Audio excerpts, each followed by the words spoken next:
You are watching DIY by Niky Foster. Hey guys, what is up? My name is Niky Foster, and on this channel I post budget-friendly and inspiring ideas. In today's video, I'm going to be making over my staircase. As you can see, it is like a oak color, very warm toned. It is a builder grade house. So I'm just going to be going around each room, each space, each little nook and cranny to upgrade it and make it more modern. One thing I wanted to mention is that I have this t-shirt for sale on my merch link below this video. I came up with this idea because I was always looking for different shirts to wear, like what item I wouldn't mind getting messed up, you know. So if you guys are interested, you can buy it on that link below. So without further ado, we are going to get into this video.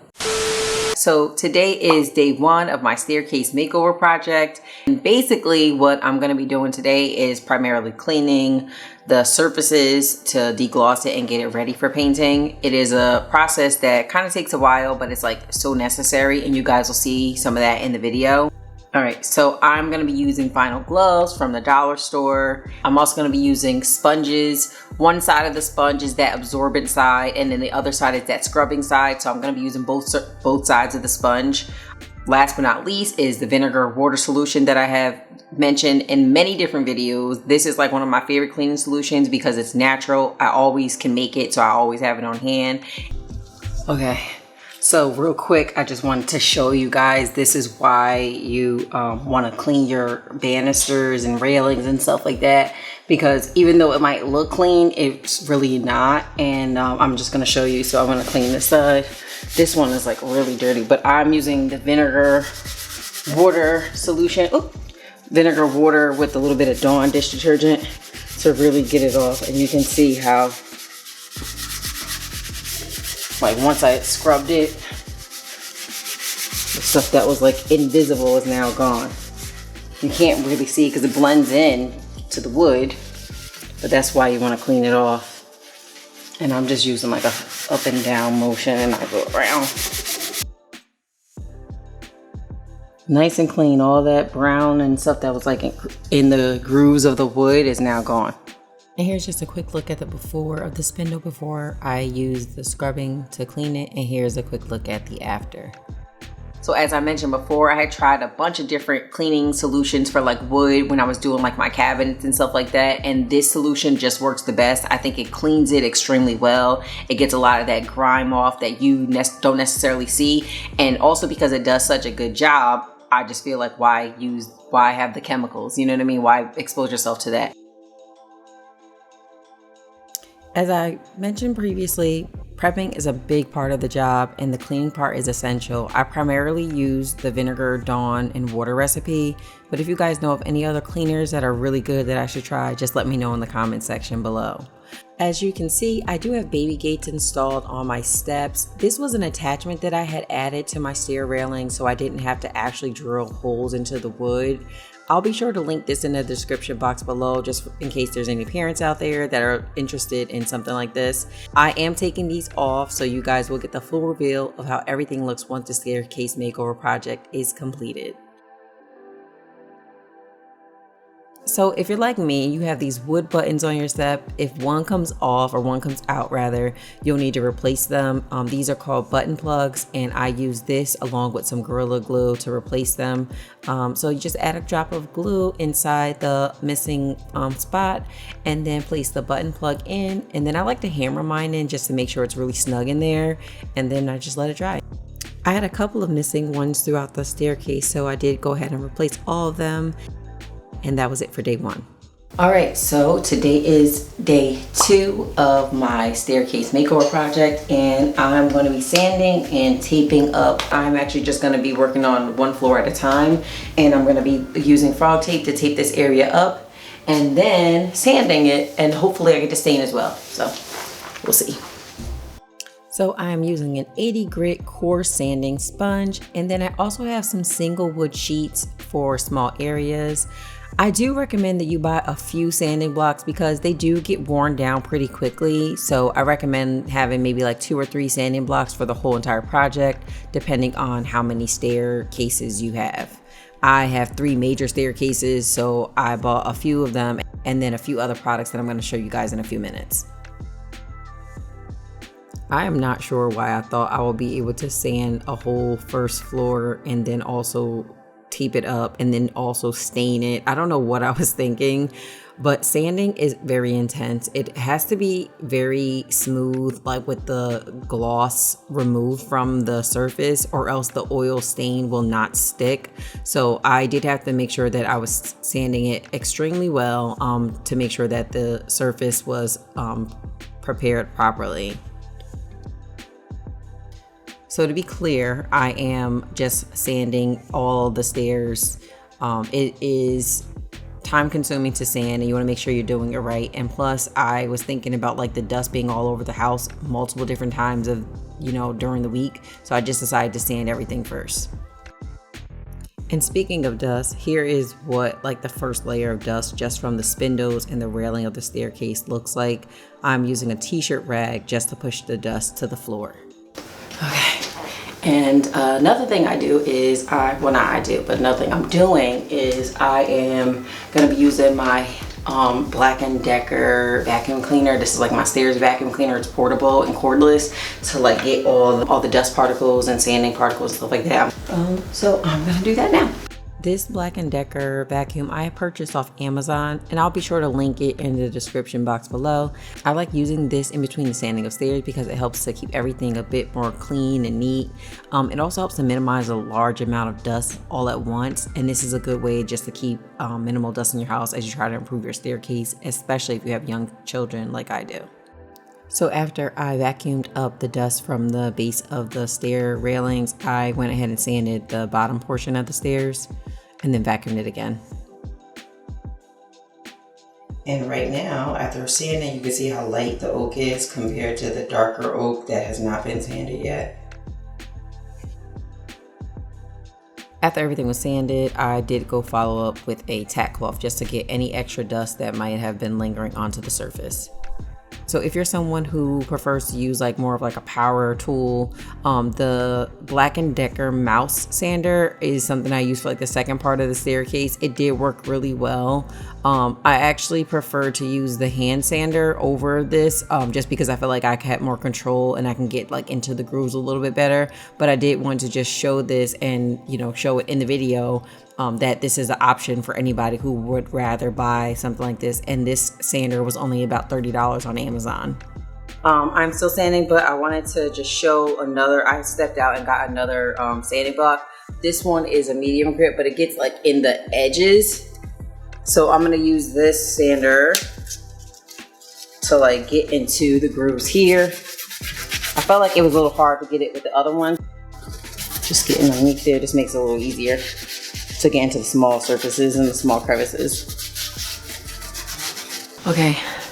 Whew. Today is day 3 of my staircase makeover project, and so I was able to do the first 2 floors of the railings, sanding those down, cleaning that up, vacuuming afterwards, and then today I want to finish the last floor, which is upstairs. But I also noticed as I was going up and down the steps that some parts were still like a little glossy, not a lot, but just like a little bit. And I wanted to point out that it's okay to like go back over certain areas you think you may have missed, with the sanding tool. And I actually went and got this from I went and got this from Lowe's. This micro detail toolkit. And the reason why I got it is because I want to be able to go in between like these little railing areas here. So I'm going to use this to like kind of go over in between this because I want to make sure this is done right. I just wanted to let you guys know that, and I'm going to finish sanding this area and then we'll see what happens. I have to say that this micro toolkit was a great tool. I'm so glad I had looked it up and found it. It was super cheap but extremely effective. I really loved how I was able to like get into the small spaces, the small areas really easily, and how I had control of it. I actually ended up sanding the spindles upstairs with this tool as well, and the handrail also. I did go back over any of the other spaces on the first 2 floors that looked like a little glossy because this tool just like really worked so well. And that was it. And that was another thing I wanted to say, that if you guys are doing this on your own and you notice there are any shiny spots, you can totally go back over them. And I would recommend, and I should have said this earlier, but I recommend going with the grain of the wood. It just makes the finish and everything just look like really professional. So that is it. And just another tidbit is that when you are sanding, the railing should look lackluster or ashy. It should not look glossy at all. And that's how you know you're gonna have like a really good base for adhesion when you get ready to put your oil stain on or your paint. And again, I'm using tack cloth just to get some of that extra debris off of the surface before moving on to the next step. So the next step is just taping up each area with frog tape. I am going to be using an oil-based stain. I do not want to get it on my carpet, so I am taping up as best as I can around the edges, anywhere that I think the oil stain might drip or get onto. So I just go around with the frog tape and put that around. So I'm getting under the stairs railings. And I'm also like leaning over to make sure I get the opposite side where it's hard to reach a little bit. I guess it's hard to cut tape in like a circular motion, or it's hard to cut the frog tape in a circular way. So I just peeled little pieces off and like made it into a circle to go around some of those areas of the banister that need it. And then I also made sure I got these like little tricky spots where like you can kind of accidentally get stain on the wall. So I made sure I frog taped that area as well. And this is how it's looking with the tape. All right, so I have everything taped up. And then when I'm taping, I'm making sure to get like the bases of the floor so that nothing gets on the floors. Here's all the, and then underneath the stairs. Good. I also ended up putting some frog tape right here by the carpet areas, and just, you guys saw in the video, like tucked it in just so it doesn't get on the carpet. So today is day 3 and I'm gonna be painting the stairs in a gel stain. This is General Finish gel stain in black. I have no idea why all these spots are on this. This is a brand new can. So I decided to, a quick bit of information is I decided to paint from upstairs all the way to downstairs. And the reason is because if there's any extra little dust particles or anything that's like on the surface, I figured it would like trickle downstairs. And I didn't want any of those like fine dust particles to land on any surfaces that I may have painted. So I decided to do it a little bit reverse. So I'm gonna paint from upstairs to downstairs so I can like dust. Again, there's so much dust even after vacuuming. So I'm going to just kind of, I'm actually just gonna brush it a little bit with like a paintbrush, just like as a dusting brush. And then I'm using a separate brush to actually stain. So I'll show you guys all of that when I get started. So let me just dust it real quick and then we are gonna get started in painting, and I'm so excited. So here I am just quickly dusting the surface with a Worcester brush. So I have a foam brush and a t-shirt rag to catch any accidental drips. I started out using a foam brush on the top of the railing, but I did buy different items for backup for like just in case, and I'm so glad I did. I had heard so many good things about using foam brushes for staining stairs, and to be honest, it just did not do it for me. It did not do what I thought it was gonna do. So I did end up switching to a staining brush for the bottom portion and then for the rest of the project, because the foam brush, it just absorbed like too much product too fast, and it left globs on the surface. That was not what I was going for. I was going for an ultra smooth finish, like seamless finish, and the staining brush is the best choice for this.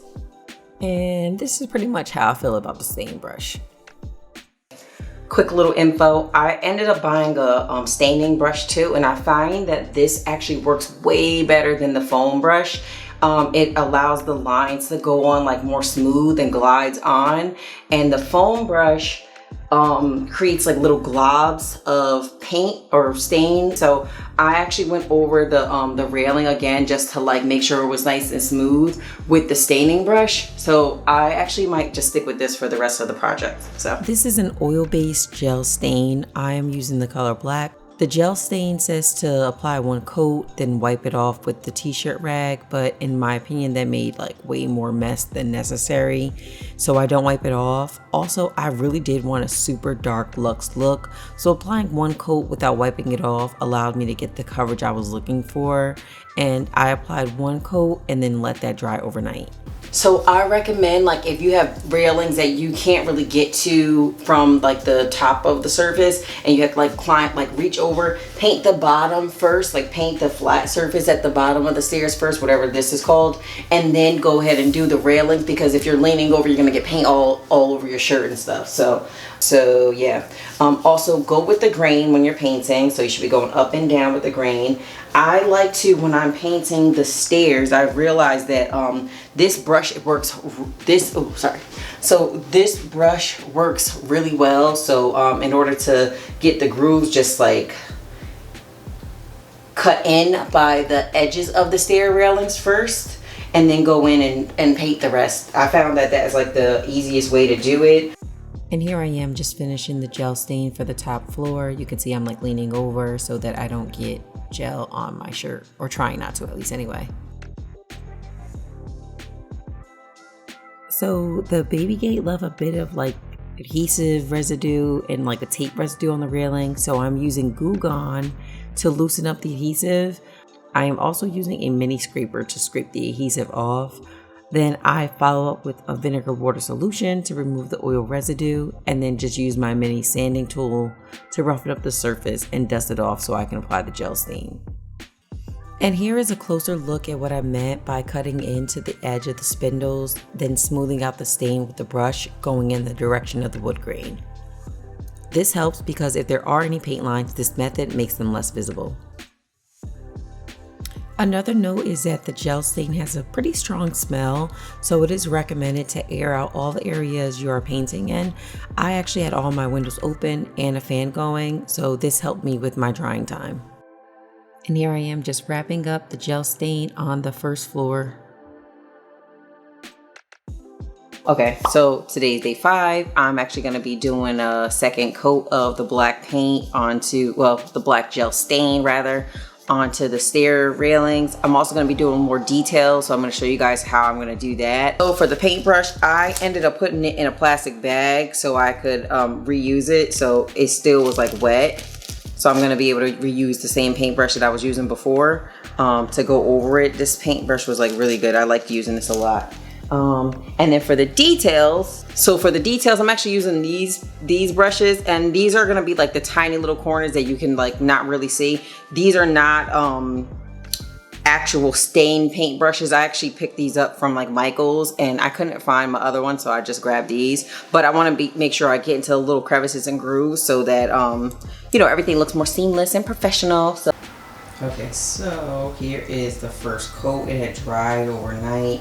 And you can see that it's not 100% black. There's a few little spots here that need to be covered. So you could see where I missed a few little spots. So I'm going to be going over these. And here I am just adding the second coat of gel stain to the railings. So you may be thinking, why use gel stain? Why not just like paint them with black paint? But there are a ton of benefits to gel stain. First, it allows the wood grain texture to still show through. It also is better at hiding imperfections than paint. So like a big thing for me was that gel stain doesn't run like paint, meaning you won't see as many drip marks, which can make the surface look super unprofessional, and it's just one of my pet peeves. And also it's DIY friendly. The small brush really came in handy for underneath the stairs railings. I was able to get like into those like really specific spots. So this brush is like a cheap brush that I got in a pack from Michael's. It's working like pretty good. And here's just a quick detailed look at how it looks when I applied the second coat. I'm not overly saturating the brush. I lightly dip it into the gel and spread it across the surface just to cover up some of the spots that I missed when I did the first coat. Okay, so all right, today is day 5. No, today is day 6, not day 5. I am going to be staining, I'm going to be priming actually. So I'm going to be using an angular 1.5 inch brush for the spindles. And I'm going to be using this primer for the spindles. So, I actually usually never paint separate primer. I usually just stick with the paint and primer in one, but I've been seeing a lot of people say to use primer, and then also I've been seeing a lot of, make sure my mic is on, and also I've been seeing a lot of like information like on Google and stuff when you're painting the spindles that you should use primer because of the wood. And also I'm just thinking about like the longevity of it. I think this is something that everyone touches all the time, especially after really small kids, so they're constantly touching this. So I think that in this situation, primer is definitely needed. So I'm going to be giving it a try, and I think that's about it. Oh, there is one more thing. So I am actually reusing the frog tape to, I guess, block off anywhere that the white primer and paint might drip. So I'm going to show you guys how I'm going to do that. The primer here. It's going to be like ripping it and then putting it in the corner. And I quickly place all the pieces around the base of the spindles. So when it's all done, it should look like little squares all around the spindles, from the top of the stairs to the bottom of the staircase. And another tip for you is when you are buying primer or paint directly off the shelf from Home Depot, you can take it to the counter where they mix the paint up and have them shake it up for you. Mine was separated and I totally forgot to ask them to shake it up for me, so I had to mix it up myself. Because primer is really thick, I found that using a smaller brush helped to keep control of how much was applied to each spindle. So I did start with the 1.5 inch angled brush, but that one was like a little too large, so I did end up switching. It just helped to keep the line super smooth and go with the grain. I did also try using a foam brush, but again, that like quickly got saturated and the primer didn't help keep its firm shape, so it just didn't work for me. I did prefer the brush for the primer application. For me, it was the small rounded detail brush that really worked, along with the 1 inch flat brush. And here is the first coat of primer. You can see it's still a little bit blotchy. And this is just an up close look at how the spindles look with one coat of primer. Okay. Hey guys. So today is day 7, and if you're wondering why I basically look like yesterday, is because I am picking up where I left off. Hence the shirt, same pants. It is what it is. A few things. Everything is primed. It was primed overnight. And normally you can paint right away, but I just didn't have time to, so I'm just gonna paint today. Okay, so for paint, for the spindle, I'm actually using an enamel base paint. Of course, I am using Bear. I love the ease of use. I could just run to Home Depot and get it, so I'm using Bear. And I did a few practice spindles yesterday, and I just didn't like the way the paintbrush was I didn't really like the way the paintbrush was applying the paint. It made it feel like it was like not as smooth as I wanted. So I went back to the hardware store and I actually got the same brush that I had used for the stain. I love the way this brush really worked. So I'm using this. This is for all paints and stain. And then also I got a round, this is for chalk paint, but I'm still gonna just try it and see how it works. So this is like a round brush. I don't know if you guys ever seen something like this, but this is normally for chalk paint, but I'm gonna try it and see how it works on the spindles. You guys know I am, well, maybe you don't know, so I'm gonna tell you. I'm someone who I like to be resourceful and like kind of think outside the box. So even though it says it's for chalk paint, I have no problem trying it with an enamel base paint, and if it doesn't work, I know for the next time, you know, like I have tons of spindles to try, so if it doesn't work, I can go over it with something else. With all that explanation and, you know, tidbit of information, I'm gonna get started on the spindles, so let's go. I got started on the spindles and I was so excited to try the rounded chalk brush on them. I mean, it worked like a charm. I had used a small round detail brush for the primer the day before, and when I was painting the enamel paint on a test area, I was thinking in the back of my head that like a rounded brush but in a larger size would work super nice. So I went to the hardware store like I had mentioned before and I got it. So I used the rounded brush on the spindles, and then I used the 1-inch brush that was the paint and stain brush. The quality of the brush was like super nice and smooth, and I used that on the base of the spindles. I hope that makes sense, guys. It is day 8. Overnight I let the paint dry, then I removed the frog tape. Wherever there was white paint that may have gotten onto the black surface where it shouldn't have been, I just went over it with a little bit of gel stain. It was just tiny touch-ups, but it really did make a difference to make everything look nice and crisp. I also painted the areas that I missed, like under the sides of the steps, and any areas like this that can be missed when first painting. I am using a small detail brush to get into areas like this. For the top coat, I'm using a top coat by the same company as the gel stain, which was General Finishes. So I'm using an oil-based satin top coat. It's a top coat that offers like a lustrous sheen, but not overly shiny. And I had used the satin finish in the past for paints, and it always worked out well, like for furniture and stuff. So I just felt good about this finish as well. To apply the General Finishes gel-based top coat, I am using a staining brush. I am following the wood grain as I brush. It's similar to the gel stain where I was following the wood grain, and it just makes the finish look that much more smooth. So when applying the top coat, it should not be globs of top coat on the surface. It should just be smooth, even coat. So just make sure you're smoothing it out when applying the top coat. And just another FYI, enamel paints do not need a top coat. I was doing some research like I had mentioned before. I looked on Google, and there was a few articles saying that if you did add like top coat to it, it actually wrinkles the paint. I'm not sure what that means, but I didn't want to find out. So I definitely did not add a top coat to the spindles. Just wanted to point that out. And here's just a quick reminder of what the staircase looked like before. It was an oak staircase, very warm toned. I mean, the beige wall, which I had to figure out actually how to get up there and paint it, along with the beige carpet, makes the room and everything, like just makes the entire space look super warm toned, and that's just not what I'm going for. And here is how the staircase looks now.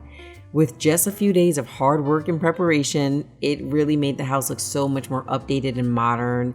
It just has like a fresh take on it now. I had been wanting to do this project for a long time, like literally since I moved into this house with my husband and my family. And I imagined it looking crisp like this with this black gel stain handrails and the white spindles.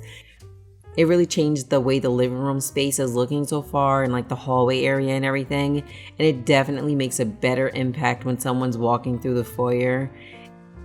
So I want to give you guys like a few words of encouragement. The staircase makeover project does take quite a while, but it is so worth it in the end once everything's completed. As you can see, before it was like so warm toned, like a lot of the things in this house, like in this builder grade house, really match.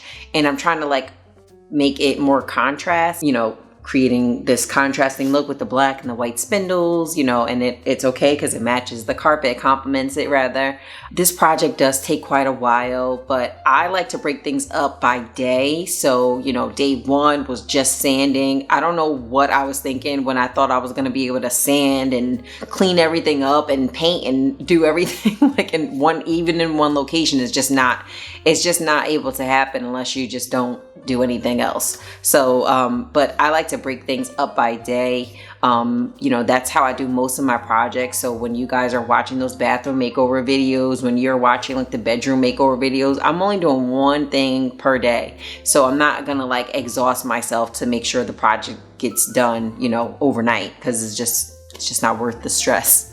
So that is one major point of encouragement. Just make sure you guys are breaking your tasks down by day. Although I filmed this video and I listed everything out like 9 days worth of work, it was a little bit longer. Normally I don't do that, but I wanted to let everyone know, like, when you break it down by steps, you know, that's what you can get. For me, I do have smaller children, so I had to stop at certain times, but you know, if I wasn't tending to them or something like that, I could have totally just finished it in 9 days. So that is a realistic goal, but in all, mine took about 14 days to do everything, including the sanding, from the cleaning, the sanding, everything to the top coat. So for the top coat, you are supposed to do 3 coats. That's what the instructions say on the can. I only did 1 top coat because I like the way it looks. Now, if I get a little bit more time, you know, in between here and there, I might do like one portion of the steps at once, but at least I did put 1 top coat on, so it does make a big difference in that. And then let me see what else I was gonna say. So I hope you guys really enjoyed this tutorial. I know it was kind of long, but there was just so much information that I didn't want to leave anything out. I love giving like my tips and tricks, and also like what I've learned along the way. You know, I am in this DIY journey and I'm bringing you guys along with me. You know, I'm a real person doing this by myself. So, you know, I just want you guys to be aware of that. You can totally do it too, you know, so I just want to give you guys some like encouragement and let you know that you can totally do a project like this. It takes time, but if you take your time and do it, everything will come out perfect. So thank you so much for watching this video. I hope you guys found it helpful. If you did, don't forget to like, comment, and subscribe to my YouTube channel. I am going to be hosting a giveaway on Instagram pretty soon. So make sure you guys are following me on Instagram at It's Nicole Foster, so that you can participate in the giveaways. I find that it's just easier to host it on there, but I kind of announce it on YouTube and then I host it on Instagram. So look out for the post when it says giveaway, and you guys can enter it when I put all the information in there. That is it for this video. I really do hope you guys enjoyed it. Don't forget to like, comment, and subscribe to my YouTube channel. And don't forget to hit that little notification bell so that you're notified anytime I post a new video. Thank you so much for 75K. You know, this community is growing, and you know, stick around because I'm gonna have so many more announcements coming up really soon. All right, so I'll see you guys in the next one. Peace.